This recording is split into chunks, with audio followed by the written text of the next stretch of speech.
Hi, I'm Tanya from Multnomah County Library School Corps with Novelties 2022. And in this video, I'm going to cover books about people who are split between two lands. If you'd like to find the books and websites I mentioned in the presentation, the links are included in the description below. Unearthed by Lilium Rivera. Illustrator Steph C. Grades 7 and up. Jessica is working hard to get good grades and to help her parents. So far, things are going well. She recently earned a museum fellowship that only takes the brightest high school students in Coast City. Jessica is so focused on her future that her friends have to beg her to go out and have some fun.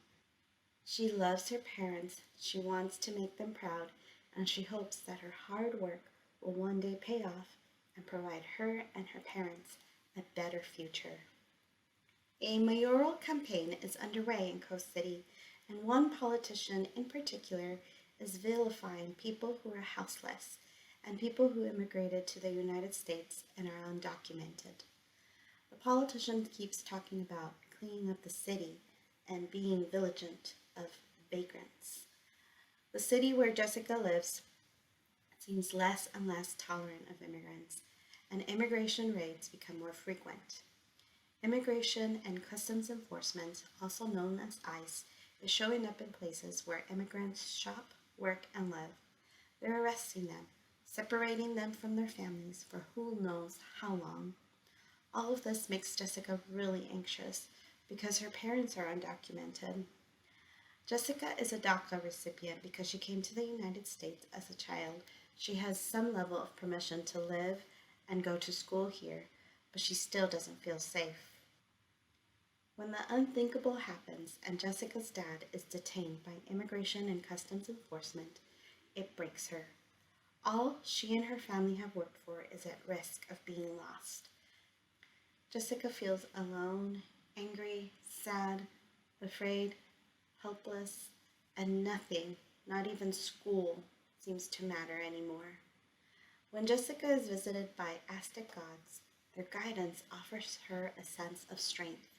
Maybe all is not lost after all. Discussion questions. 1. Jessica felt pressure to do well in school so that she could help her parents one day.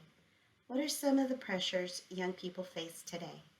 What are some strategies that can help a young person feel relief from the pressures placed on them?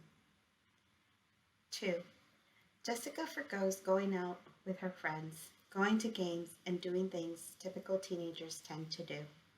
Do you or someone you know have to be extra responsible and forgo fun activities for a better future?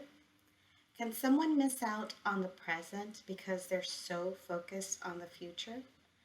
What, in your opinion, is a good balance of fun, being responsible, and spending quality time with friends and family? 3. Jessica knew that the ICE raids in her neighborhood were unjust, but she felt small, like there wasn't anything she could do about it.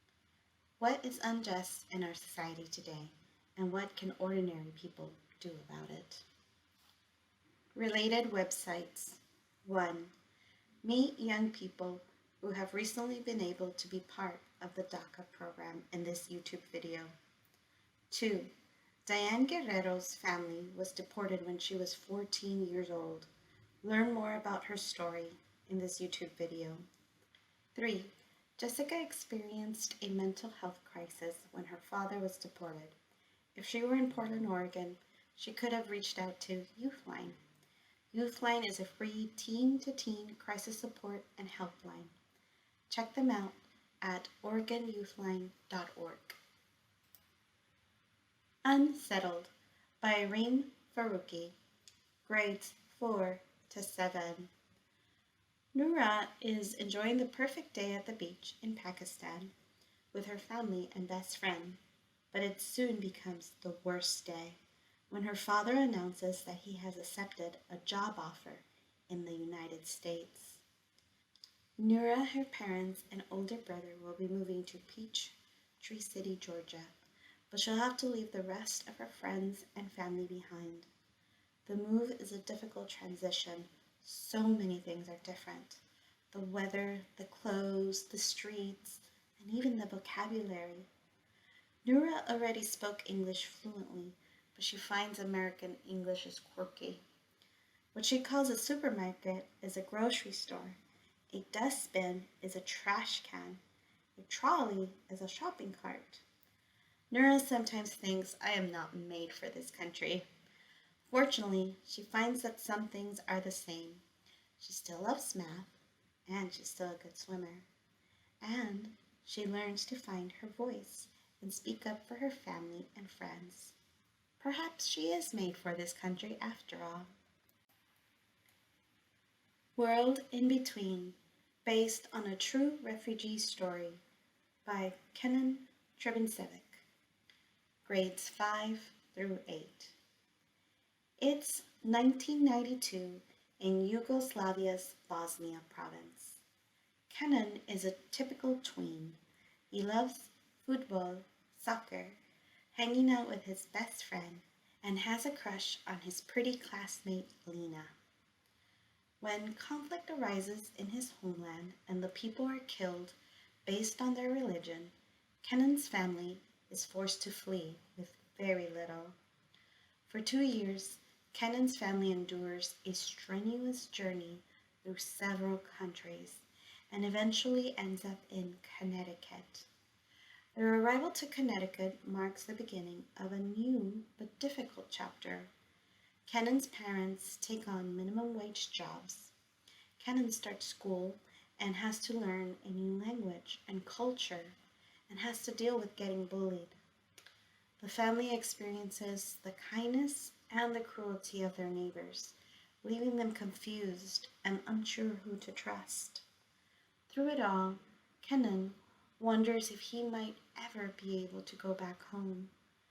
This story is based on the author's real-life experiences and mirrors the experience of millions of refugees around the world. Boy Everywhere by A. M. Dasu, grades 6 to 8. Sammy loves playing soccer and PlayStation with his best friend. Tensions in his country are building and the people are divided. The danger seems far away though. Smoke billowing in the distance becomes somewhat commonplace. One day, everything changes. Sammy's mother and sister are at the mall when a bomb explodes. They manage to survive, but it is clear to Sammy's family, the Al-Hafez, the danger is now at their doorstep, and their best chance of surviving is to leave.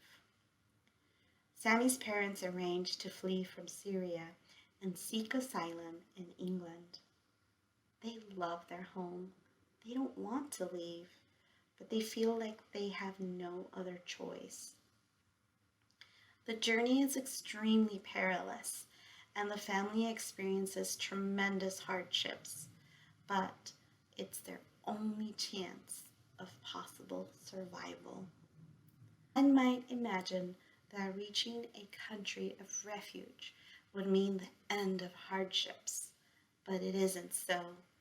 The Al-Hafez family experiences one hardship after another. Sammy even receives maltreatment from his very own cousin. Despite the challenges, the Al-Hafez family's love and ability to see glimpses of light in the darkness of their experiences allows them to move forward together. Down below the video, you will find a link to the full list of titles from this year's Novelties videos. Links where you can watch our other school corps presentations, and a link to book discussion tips from Multnomah County Library. Finally, you can also find out more about school corps by following the link below.